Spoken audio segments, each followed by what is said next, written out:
Hello and welcome to delicious cravings kitchen. आज मैं आपके साथ शेयर करने जा रही हूँ सूरन के कोफ्ते की रेसिपी। ये रेसिपी मेरी मम्मा ने मुझे सिखाई है, तो चलिए शुरू करते हैं सूरन के कोफ्ते बनाना। सबसे पहले मैंने ले लिया है सूरन, जिसे मैंने अच्छी तरह से धो लिया था।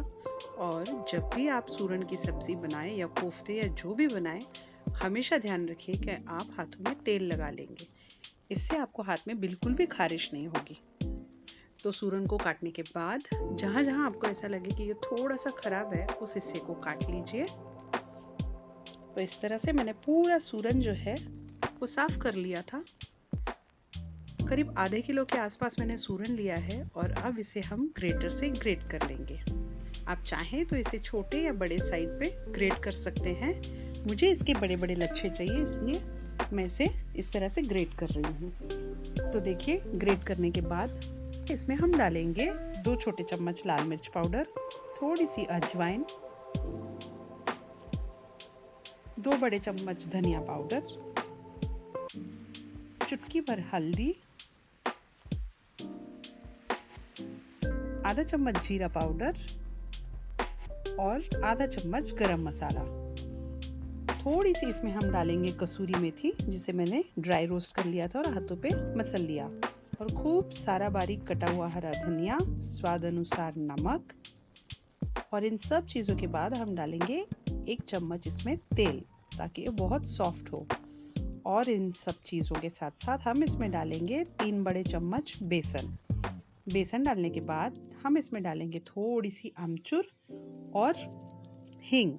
तो इन सारी चीज़ों को डालने के बाद हल्के हल्के हाथों से इसे इस तरह से मिक्स करना है। बिल्कुल हल्के हाथों से इसे मिक्स कीजिएगा।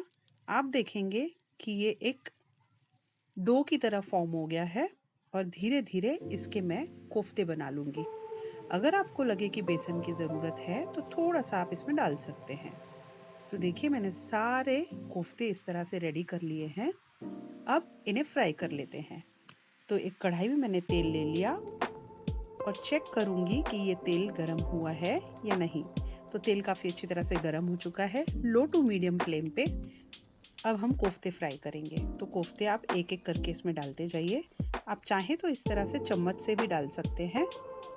और शुरू में सिर्फ थोड़ा थोड़ा सा इनके ऊपर आपको तेल डालना है। जैसे जैसे कोफ्ते बनते जाएंगे, ये अपने आप ऊपर आते जाएंगे।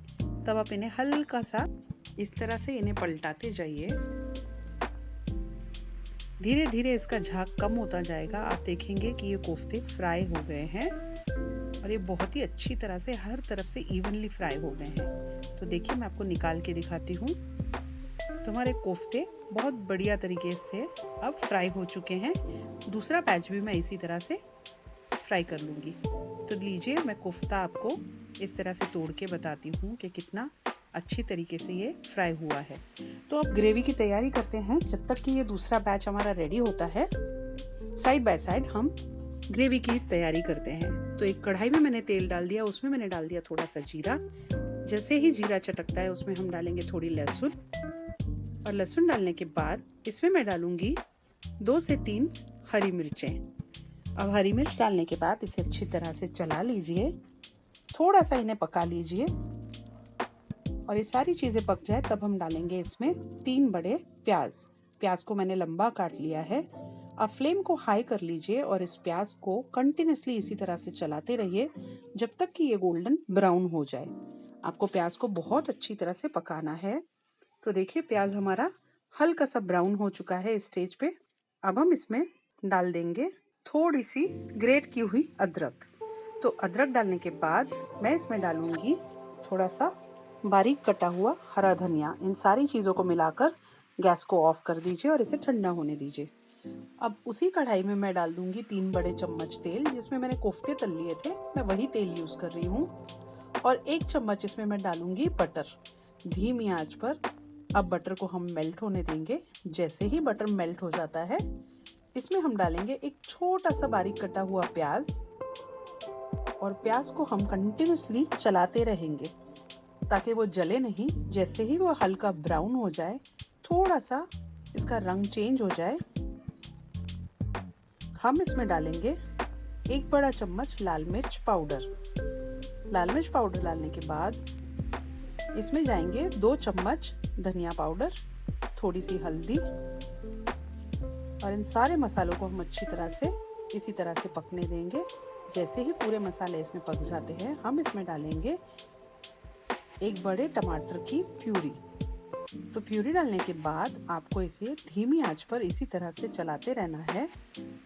आपको टमाटर को बहुत अच्छी तरह से पकाना है ताकि इसका कच्चापन निकल जाए। और आप देखेंगे कि धीरे धीरे अब ये टमाटर पकने के बाद तेल छोड़ने लगा है। तो देखिए टमाटर काफ़ी अच्छी तरह से पक चुका है। अब हम इसमें डालेंगे हमारे प्याज की पेस्ट। प्याज हमने ठंडा करने रखा था, उसे मैंने पीस लिया और ये पूरी पेस्ट अब इसमें हम डालेंगे और धीमी आंच पर अब इस पेस्ट को इस तरह से इन मसालों में मिक्स कर देंगे ताकि सारे मसाले अच्छी तरह से मिक्स हो जाएं। और थोड़ा सा इसमें हम डाल देंगे नमक। ध्यान रखिएगा कि कोफ्ते में भी हमने नमक डाला है। तो अब इस मसाले को हम अच्छी तरह से चला लेंगे और थोड़ा सा अब मैं इसमें डाल दूंगी 1 चम्मच घर की दूध की मलाई। अब कोफ्ते बन रहे हैं तो बटर और मलाई तो बनती है।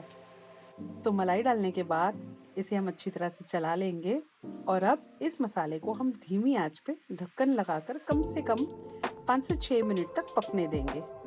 तो देखिए 5-6 मिनट के बाद मसाला काफ़ी अच्छी तरह से पका है और ये धीरे धीरे अब तेल छोड़ने लगा है।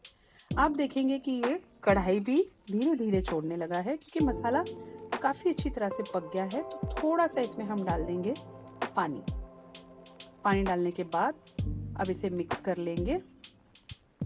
आपको गैस के फ्लेम को लो ही रखना है और मिक्स करने के बाद एक बार फिर से इस मसाले को अब करीब 10 से 12 मिनट तक हम ढक्कन लगाकर पकने देंगे। तो 10-12 मिनट के बाद जब आप ढक्कन खोलकर देखेंगे तो ग्रेवी काफ़ी अच्छी तरह से पक चुकी होगी और आप देखेंगे कि ऊपर की सतह पे इसका पूरा तेल तैरने लगा है। तो अब ग्रेवी तो रेडी हो चुकी है। थोड़ा सा और इसमें पानी डालकर हम इसे थोड़ा सा पतला कर लेंगे। आप अगर गाढ़ी रखना चाहते हैं ग्रेवी तो पानी कम या ज़्यादा अपने हिसाब से कर सकते हैं। अब इस ग्रेवी को उबाल आ चुका है और ये काफ़ी अच्छी तरह से रेडी हो चुकी है। देखिए तो अब इस स्टेज पे जब ग्रेवी रेडी हो चुकी है हम डाल देंगे इसमें कसूरी मेथी। थोड़ा सा मैंने इसे ड्राई रोस्ट कर लिया था और हाथों पे मसल लिया।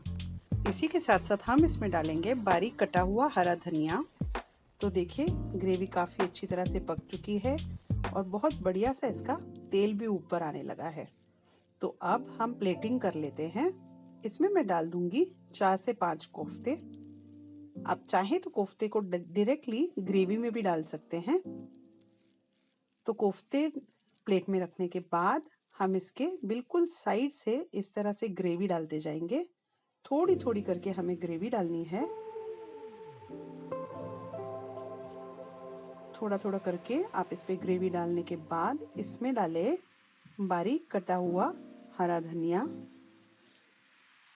और थोड़ा सा मैं इसे सजाने के लिए प्याज के रिंग्स ले लूंगी और इन्हें भी इसी के साथ रख लूंगी। तो हमारे सूरन के कोफ्ते पूरी तरह से रेडी हो चुके हैं। आपको ये रेसिपी कैसे लगी कमेंट करके ज़रूर बताइएगा। And thank you for watching the video.